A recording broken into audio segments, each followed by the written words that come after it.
All right. Ooh, that's a groovy little bed we're going into, baby. It is. Same one we always go into, though. Is it right? Yeah, I generally don't hear it because I don't like the headphones. I'm glad you get equally excited every time that you do hear it. Oh. Never gets old, you know?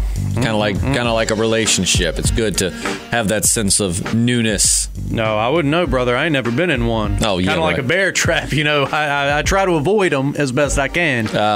Take my pleasures where I find them. You see what I mean? Quite literally, last Mail Call podcast, you actually were talking about it wasn't Mail Call. Last Walking Dead comic podcast, you were talking about a past relationship. JP's a pimp. Don't let him fool you. I ain't nothing. I just, like I said, I take my pleasures where I find them, and that's it. Okay. A man of many pleasures. Many pleasures. So, sorry. I can't catch a break. Apologies are in order. We haven't podcasted at all this week, but I haven't even been back to the radio station until yesterday. Basically, working in radio, when it snows, that means you get a lot busier because you have to get on the air to tell everybody else not to go to work and tell them which roads are closed and tell them which when power's coming back up and just everything that the city sends you. You have to relay, part of being in the media. So apologies for no podcast up to today. Next week should be much better. We'll have something out Monday, at least 2 or 3 next week. But this week, it was just hard enough to get this one. Like I said, yesterday was my first day back. Yeah, it was rough, brother. It was rough. I camped out here for a couple nights. Yeah, it JP right, camped out at the station. I got snowed in my house, but I can broadcast from my home studio. The home studio. I was able to stay home, whereas JP, once we get him trained up, he can stay home. But next time, what we're going to do is we agree we're going to get snowed in together here. I'm going to try to get here quick enough, and we're going to do like a live all-night YouTube podcast, snowed into the radio station. Outside. You see, I just trick you into staying in the station with promise of drinks and stuff. Yeah. But we can't sing that one no more. Yes, we can. We will. We will? Yes, we will. Okay. You didn't see the interview with Dean Martin's sister? No, daughter? I haven't seen it, no. She said straight up that, it's a silly, playful song. If you take offense to that, then, the world's going to be a really rough place for you. You listen to that, but then you listen to, some modern stuff, and you think that's bad. You know what I mean? But I won't get into a whole rant. No. So you're still going to listen to that? You're still going to watch Rudolph the Red-Nosed Reindeer? It's all still on my playlist. Yes. I feel you. I'm tired of caving in this. There's some points where it's like, well, that's just downright offensive and not okay. But then there's points where it's like, okay, you're nitpicking because as a child, I watched or heard these things and never once did any of those thoughts cross my mind until you, the PC pirate, put them there. Yes, you've always been a very socially conscious individual. I thank you for that. Yeah, well, I know that we're on the internet, so I got to watch what you say. Watch what I say. Watch what I say, man. But so without further ado, it's just we haven't seen you guys all week, so we feel like we have to catch up with you. Yeah, we're goofing a little bit. And this is the video where we don't have to really worry about getting fussed at for goofing off. Yeah, there's no big topic to cover. And next week, man, there's a lot of stuff to talk about Walking Dead wise. We're a little late to the party, but we're definitely going to talk about some characters returning to Fear the Walking Dead. That we're pretty stoked about. One of my favorite characters in this entire franchise between both shows. Back? No more Nick. Don't get Doppelganger, no. Oh, it could have been. Yeah. But we'll talk about that. We've also got a few little things developing. I hadn't really heard as much about The Walking Dead other than just little tidbits. We'll talk about some behind the scenes stuff. No spoilers or anything like that. But we'll get to that next week. Hopefully we won't be. And then the thing is, aside from me being snowed home and JP being snowed here, we're working the whole time. I got up Sunday morning around 4:35 and was broadcasting, telling people in our area which churches were already canceling service and which programs for that day were closed. And then, so it's a very strenuous, stressful, and exhausting deal to be in the media when it snows. So really, aside from just being, we just haven't had time. But I'm so glad to be back with you. So let's go. We don't have a lot of questions this time because we like this one. We posted it a day late. We'll have to make sure these are out on Thursdays. That's right. But Ty Powell says, my dudes, we need a video. LOL. Well, man, people want to see our bodies, don't Ty they? Powell. No, he wasn't talking about actual video. I think he was just talking about a podcast. Oh. Because we hadn't had one all week. Oh, sure. Okay. Gotcha. But somebody out there probably would love to see your body. Man, it ain't looking as good as it has in the past, but well, we said we're gonna. I was hardcore in the gym for 3 or 4 years, hardcore, and JP's laziness rubbed off on me, and I haven't been in there the last 2 months, so I plan to. I've gotten a little soft and doughy. And you remember, I used to be one of those, you'd skip, I'd be like, well, I'm still going, and I would go on over there, but I'm going to get back in there soon. We will. And then you can show people your body, JP. Okay. Let's see. Calls Till Death says, just recently found your channel, and I'm instantly loving your stuff, but no new videos. And we replied to that. Yeah, so here you go. Calls Till Death. Calls Till Death actually emailed us some fan art. That's Is that really right? cool. Yeah, made us a cool banner. What? We had that Lecky, our good friend, made us that really awesome banner. Now we have another banner, and it's awesome. We've got some of the coolest listeners. So yeah, I'll have to show you that. Love all of them. I saw that early this morning. I'll have to show that to you. No. Oh gosh, that was us. All right, moving forward. David Ortiz, I just love that you guys spent almost the whole podcast on the sexual scene question. On what? What did we talk about? Remember last week, who would you kill, bang, and marry? Oh, type deal? right. F, marry, kill. Yeah. Man, we need to revisit that because I got some thoughts. I do too. We really do need to revisit that because it was kind of on the spot. Now that I've had time to kind of plan it in my mind, I'm like, man, I have so many better answers. Jovi Gal says that they would F Shane, because face it, he'd be a good time. Marry Carol because she's a badass babe. Yeah, and then kill the governor. So yeah, all right, that's a reasonable lineup. Cindy Pripushi. I'm sure I said your name wrong. I apologize. By any chance, have you guys seen the YouTube channel Good Mythical Morning? The hosts on there totally remind me of you. Well, they've been around for a long time. I've never heard I'm glad that they remind you of us and not we remind you of them. Good Mythical Morning. Yeah, they got good stuff, yeah. They talk about like Cyclops. I think that's, correct me if I'm wrong, this channel's got the guy named, what is it, Lincoln Rhett, I think, are the guys' names? Let me know if I'm wrong. I might be thinking about another channel because I'm pretty sure I used to watch some of their stuff. I'm pretty sure I watched a video where they showed how to cook a steak in a toaster, which I wouldn't recommend doing. A steak in a toaster? Yeah. That sounds awful. It takes a long time. You talking about a toaster oven or just straight up toaster? What? Yeah. I mean, I guess if you don't have any choice, your stove broke or something, I guess it would work. You wrap it up in tinfoil. But they said it wasn't really that bad, so, Let's see. Brianne McCann says, marry Rick, kill Spencer, and F Negan. Oh, well, there you go. Rick's that security. He's in it for the long haul. He's going to protect you and, put your family first in everything for the most part. Spencer's a little douchebag. And then, Negan's all wild and baby and stuff. So, yeah, I can see that being. What do you think? Would you marry Negan and just bang Rick? Rethinking it, I would F Andrea. I'd marry Victor We're not Strand. talking about that. We're talking about Brienne's choices. We're not talking about yours. Oh man, I want to get back into mine, baby. All right, well, answer Brienne's, and then fine. What? Brienne wants to kill the governor. No, she wants to. Where are you at right now? Man, I'm thinking about Victor Strand and Andrea, and getting snowed into a cabin up in Vermont, wearing matching sweaters. That's oddly specific. I'm sorry. I imagine this is not your first time in this fantasy. I'm a regular visitor. Sure. Okay. Got a VIP pass? It's a cozy cabin. That's all I'm saying. Oh, yeah. I love Vermont. You know that. But anyways, moving on to Brianne McCann's next. Yes. JP, regarding my slut shaming, just calling it like I see it. Rosita is taking that place now, though. Breath mints is what got Michonne's juices going with Rick. Do you hope that they take their time with the whole arc of the Whisperers? I heard they really messed that up in the comic, and it just ended poorly. Oh, and as always, love you guys. We love you too, Brianne. Yeah, we love you. The comic, it had some great moments. The Whisperer War brought some very iconic parts of the Walking Dead comic, but it kind of wrapped up a little. I don't know. It just was. I don't think it was the big conclusion you were expecting.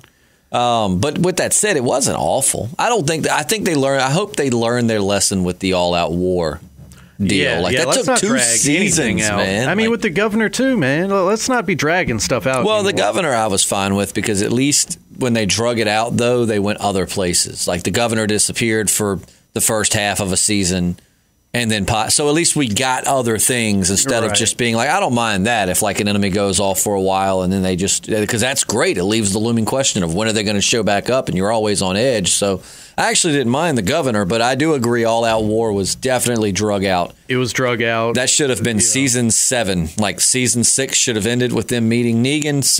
Episode 1 of season 7 should have been the death of Abraham and Glenn, and the finale of season 7 should have been them defeating Negan and that being it. The first half of the season should have been showing how Rick and them were being, Rick was being submissive and all of that part from the comic and the show that they took a whole season to basically do.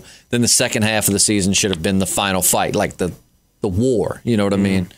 But we live and learn. I think that's how. I think they've learned from that. I think with the Whisper, I hope they don't end it too quick. See, that's a problem. You worry that people complain about all that war taking too long. You hope they don't just wrap up the Whisperer saga in like 2 episodes. It's a delicate balance. I mean, think of everything a show like Game of Thrones can do in 10 episodes.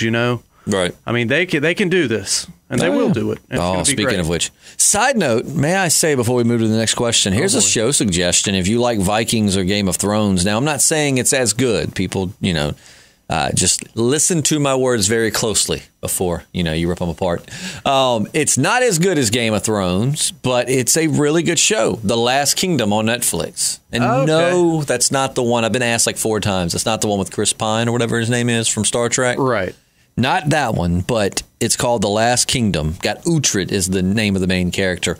Great show. I'm almost through season 2, and I'm not going to lie, I've very much enjoyed that show. So if you're looking for something to kind of hold you over, Game of Thrones-ish, something that takes place in medieval times and my lord and all of that, this is not bad. I've always, been told Vikings is something good to hold you over with Game of Thrones. I feel like this might be really good to hold you over. Yeah, it's nice seeing all these period pieces come out, especially, from that time period. It's a great show, man. The acting is fantastic. And what I love about it, I was telling my friend, I said, what I like that this show, The Last Kingdom, got right, not saying that, there aren't other people that have, but a lot of people don't seem to realize Powers Booth. We're going to take a stroll down memory lane real quick. All right. Do you know who Powers Booth is?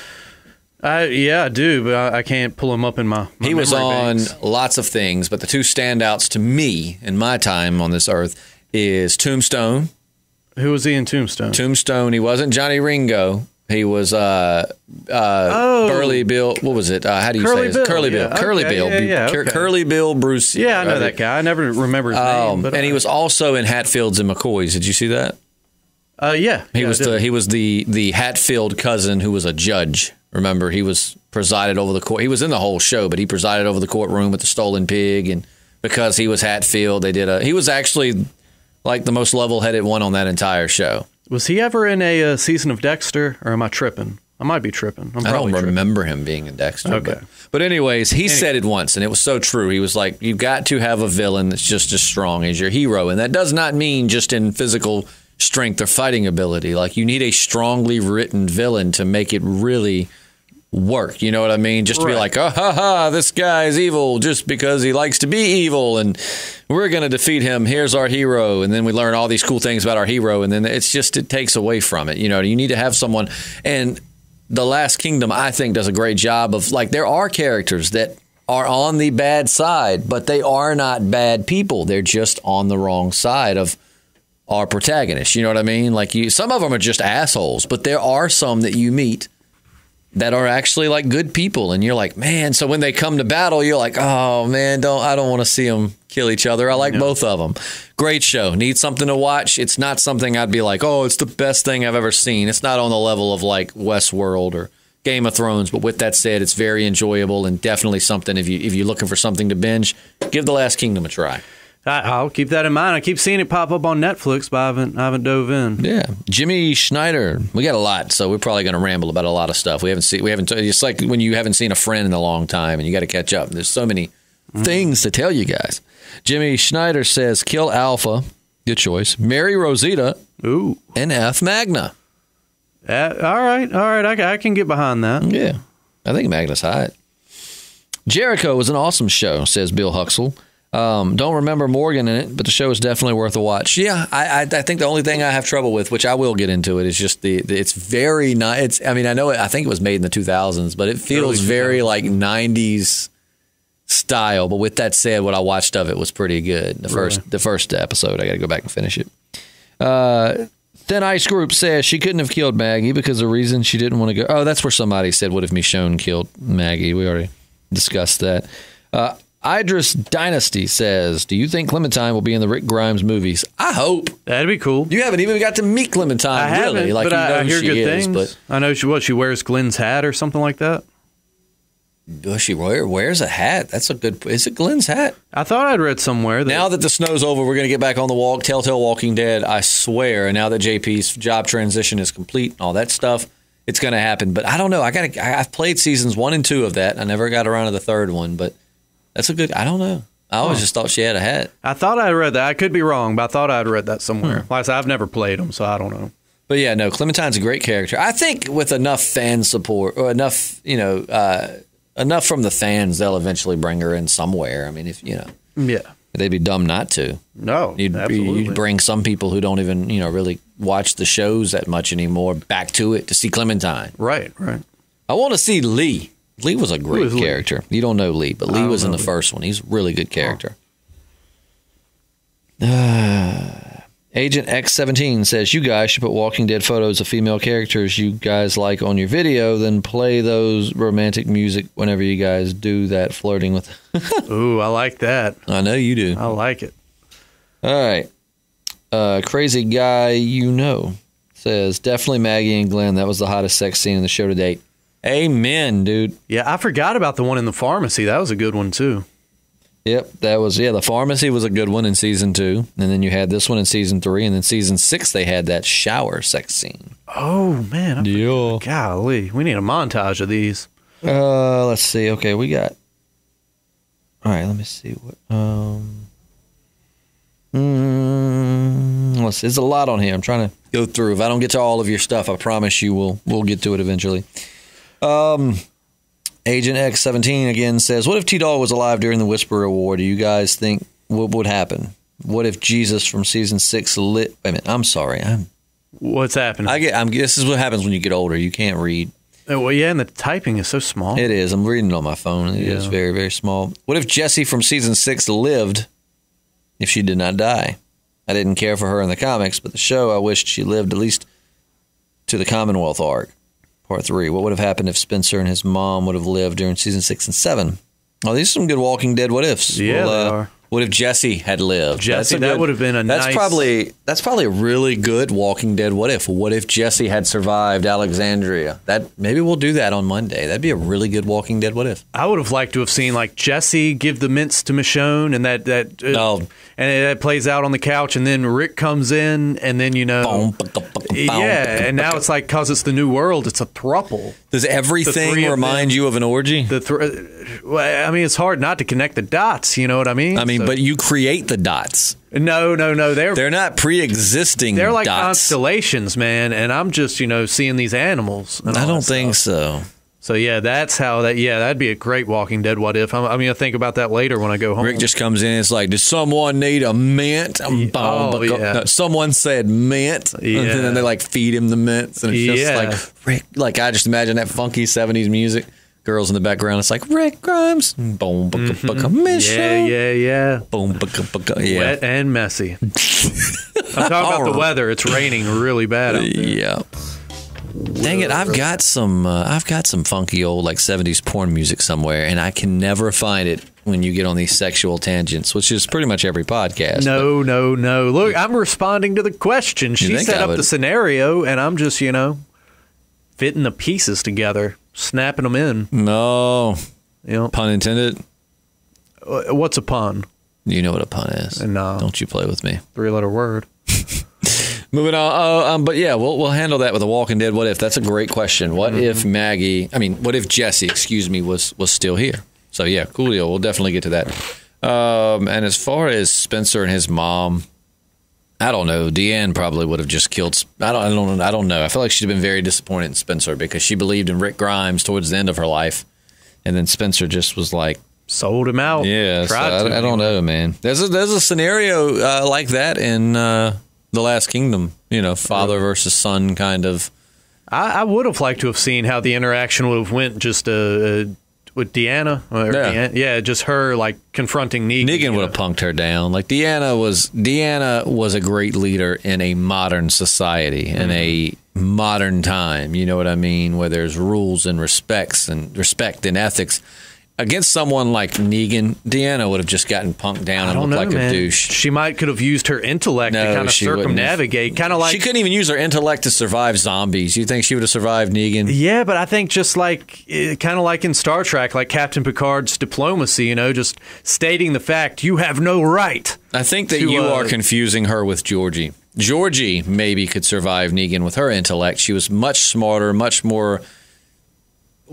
wiser, it seemed. Deanna looked like she looked like a lot of modern, I'm not going to go super political here, but she reminded me of a lot of modern politicians. They pretend they know the answers. They pretend that they are the perfect person to lead, but at the end of the day, all they are is someone that is pretending to be a leader. I don't know. I like Diana. You did not. Hush. I like her. You did not. You ain't never mentioned her before now. Well, I hadn't thought about her till now. Yeah, okay. It's been so many characters. Deanna would have got her ass punked out by Negan, and she would have ended up doing everything Negan. I mean, look at it. She tried to run out in the field with zombies and got herself bit, ridiculously stupid. She would have tried to have fought Negan, she pretends to be someone tough, is what she does. She just like with the zombies. Like, I like Deanna. Now, don't get me wrong. All of this ranting before you go light me up in the comment section. I liked her character, especially towards the end when she started realizing how right Rick was all along and how they needed someone like Rick even she agreed that she wasn't fit to run this place. Rick Grimes, someone like that is who they needed. She ran outside trying to be a badass, trying to kill zombies, and the first time got herself killed. She would have tried to have been like, I'm going to be a strong leader and then Negan would have just gotten whatever he wanted out of her. Nah, I think it would have been more a war of ideology. I don't at all. War of ideology. I think you're thinking of Georgie. I think in your twisted mind, you're twisting Georgie. Deanna, you're giving Deanna way more credit. If Rick and company had never showed up at Alexandria, I think All Out War would have been more, like I said, a war of ideology, kind of like Diana nailing up the 95 Thesis, being Martin Luther. The only credit I could give her is she may have been able to do something like Ezekiel did, where she convinced them not to come to Alexandria. She meets them off-site and gives them supplies so that the citizens are none the wiser on what's going on. But I think you're giving Deanna way more credit than she deserves. Reasoned with Negan in a way. Georgie would reason with Negan. Georgie would make Negan rethink things. Georgie is the highly intelligent one that is a great talker. Deanna is I like Deanna, and Deanna had her attributes for sure, but nonetheless, Deanna was just a few steps above a modern politician. I think Deanna would have kind of reminded Negan of speaking to his wife. I think she would have turned things around. Whatever. We'll have to revisit this on another podcast. Yeah, okay. Let's see. Undead Sick 83. Undead Sick. That's a sick name. Hey, guys, love your podcast. You should do one about the latest Fear the Walking Dead Season 5 news. We want to. If only it wouldn't have snowed. Yeah, he put us behind. Like crazy, we would have. Elisa Jet says she would. That's a long-time listener, too. Yeah, Elisa Jet's been with us pretty much from the beginning. Yeah, she's been awesome. She says that she would marry Rick, date Daryl, and do nasty things to Negan. So she skipped the kill part. She didn't kill nobody. She's just trying to get her Mac on. Hey, do your thing, Elisa Jet. I like it. I hear you. Yeah, I'm sure Negan would be the one that would be the kinky one. Rick would be more like the subtle love-making husband. I'm going to protect you and my family. Negan would be the one to dress you up in some weird-ass costume and cover you with weird shit and just do all kinds of crazy Elisa's stuff. Elisa's kind of like a female Negan. She just wants a room full of concubines. She just wants some good butt. Yeah, hey, can't argue with that. Tyler Esperanza says, in response to the guy who asked the kill Mary question, kill Maggie, kill Maggie, marry Lori. Wait a minute, I'm confused. Oh, I'd wife Rosita, then cheat on her by giving it to Magna and turn her straight. Yeah, because Magna is gay. So. Oh yeah, that's right. Have they really talked about that much in the show though? I don't think so. I don't feel like they talk about it much in the show. In the comic, they did, but I don't know. It's weird. I mean, maybe they mentioned it, and I just haven't. I don't know. Sanburbia Pictures. Remember this guy? Oh, man. He won one of our contests and made like that super cool video. I do remember that. I wish we still had that. Yeah. He says, miss you guys. Yeah, I tried. Sanburbia, if you have that still, could you like send it to us somehow? I tried to use that old Dropbox link and it just was not there anymore. Oh, no. Miss you guys. Working on a new short film that has taken all of my time, but I'll start being more active on your channel, I promise. Please. Yeah, we miss you, Sanburbia. You were awesome. Love seeing some of these longtime listeners coming back. It's kind of like a class reunion. It really is. Brian Akeem says, #bring back Ken. Who is Ken? Poor Ken. Same person he was last week when you asked. I don't know. The kid that died at the beginning of this season in the premiere. Remember the kid that went back to save the horse? Oh, and he got bit. Right. Next week, Brian's going to say #remember Ken. You're going to be like, who's Ken? Man, too many characters. That's okay. It is. You're right on that. There are way too many characters. Actually, Brian Hakeem also said that there's like a filming tour they're doing where you can go like inside Alexandria Hilltop, and certain days before filming you can actually like order tickets online. So no, we hadn't planned it, but I wouldn't mind checking on prices, dude. Take off work, make a little day or two trip up there, do like some vlogging. Yeah, from if there's any listeners involved in that, hook us up with some freebie tickets. Well, even if it's not free, come on, holla. Just let us know a few more details. Maybe we'll buy them ourselves. Maybe. If it's free, it's for me, though. If it's free, it is for me, right? Woo.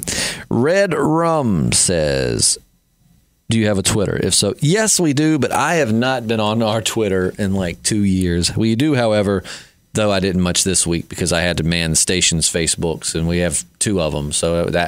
But we do actually use Facebook quite a bit. We've started using it quite a bit again. Just look for the Podcasting Dead. There's actually a link probably in the description of this video. But we do have a Twitter, and I'll start using it more, Let's see. Red Rum also says, #get that butt. Get that butt. Love your podcast. Never laughed so hard at any other YouTubers ever. Well, that is quite a compliment. You guys are the best. You are awesome, Red Rum. Yeah. We love you. We do. Yeah, nothing left to say. Yeah, let's just wrap it up with that. We love you. Get that butt, and we'll see you next week. No, we're going to keep going? Yeah. Right. Like, well, the hell with everybody else. Yeah.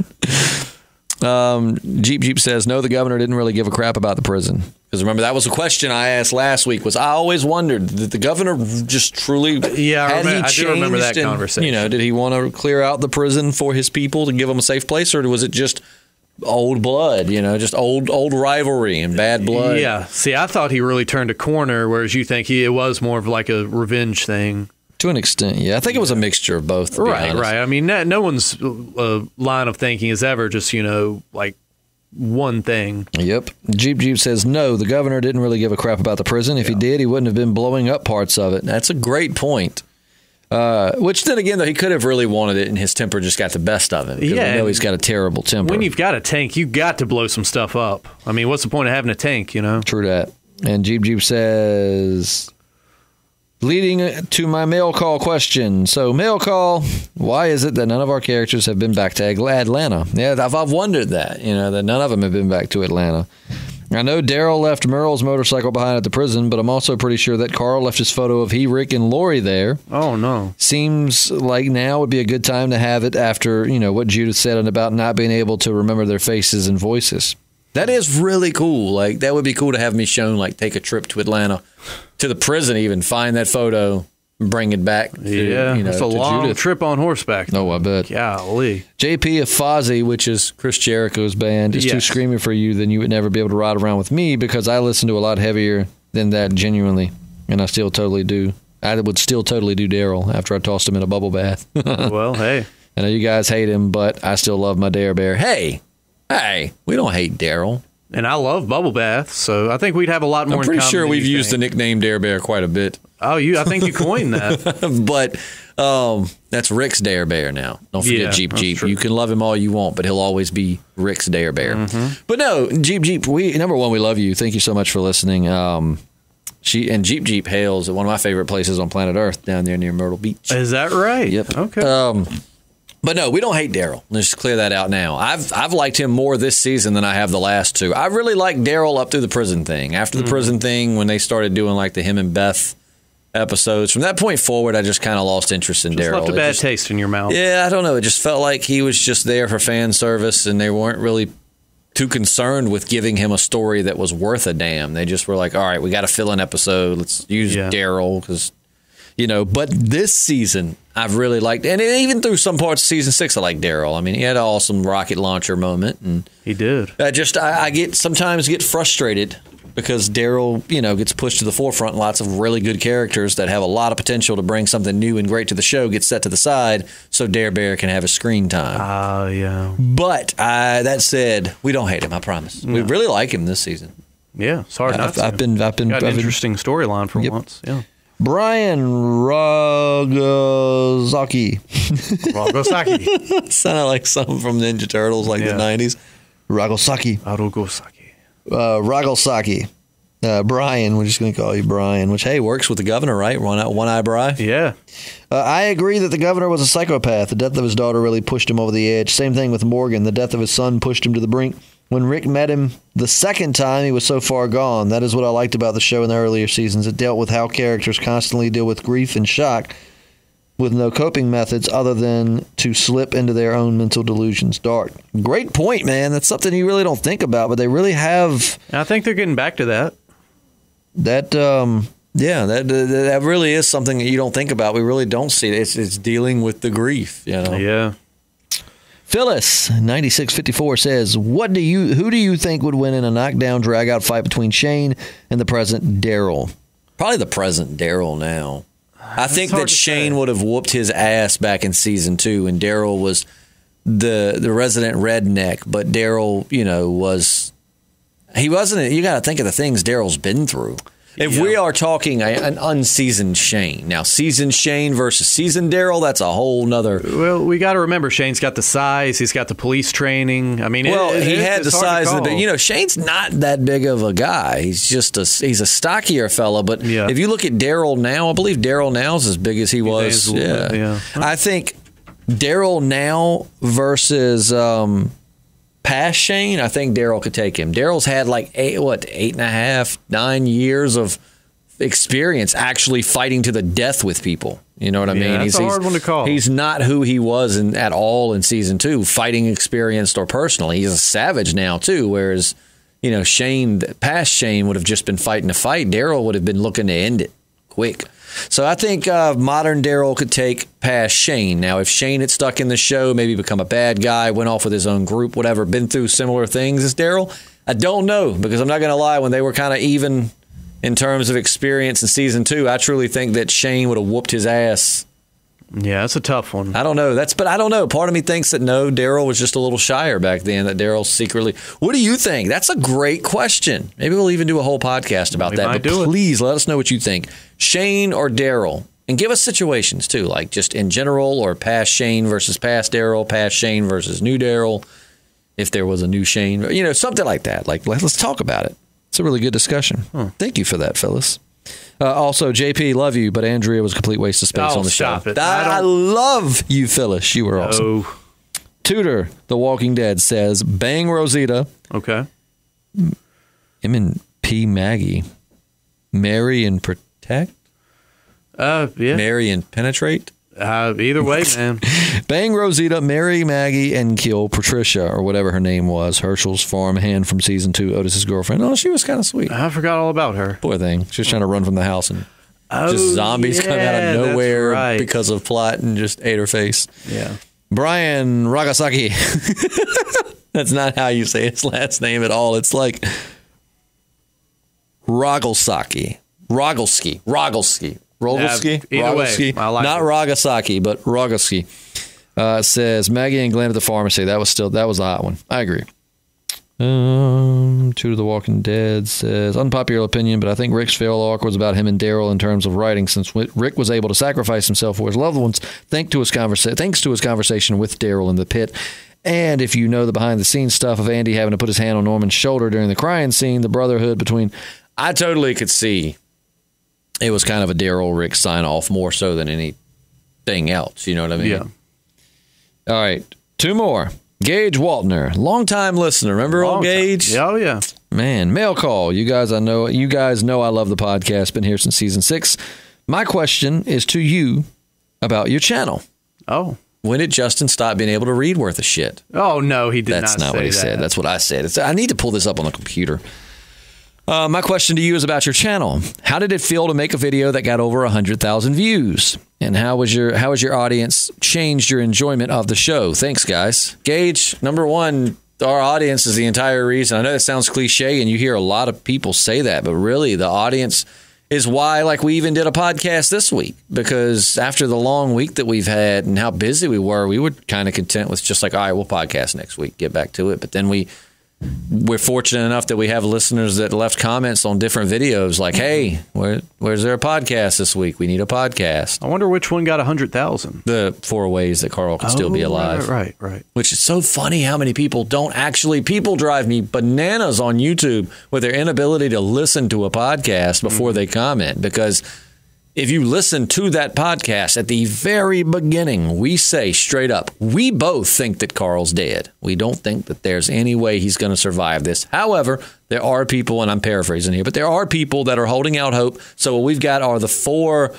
most interesting fan theories that we found of how Carl could survive this bite. Like, we preface it. Couldn't have been no more. And then you still got people, you guys are so stupid, which stuff like that does not bother me, because I feel worse for you because you're not a very observant person. Yeah. Life might be hard for you but it is just, it's hilarious. It's like, if you listen to the podcast, we say straight up, like, but the listeners of the whole, I know that's, again, cliche as hell, but it's the whole reason we keep doing it, because we're fortunate enough to have people that ask for content and want things, and it just makes it that much more rewarding of an experience. Before, it's just like, imagine, the best way to describe the feeling is, imagine you're standing at a humongous lake. Close your eyes for this part, JP. Like we normally do. They're closed. Taking you to your happy place. Imagine a giant lake. All right. The water's going up and down. I see your eye. I'm sorry. Bastard. You hear birds chirping in the background, and you just throw your line in the water. All right. Now imagine you're happy, right? Because it's scenic, it's pretty, it's comforting. You are enjoying yourself, but you don't get a bite. Not one bite. So, you say, I'll try it again tomorrow. Yeah. So you come back the next day and everything's the same. It's pretty. It's fun. You're enjoying yourself, but you throw it out there, and this time you get a little nibble. Ooh. Then imagine after a week of going back every day, you start actually getting full on bites. Now you're having a lot more fun.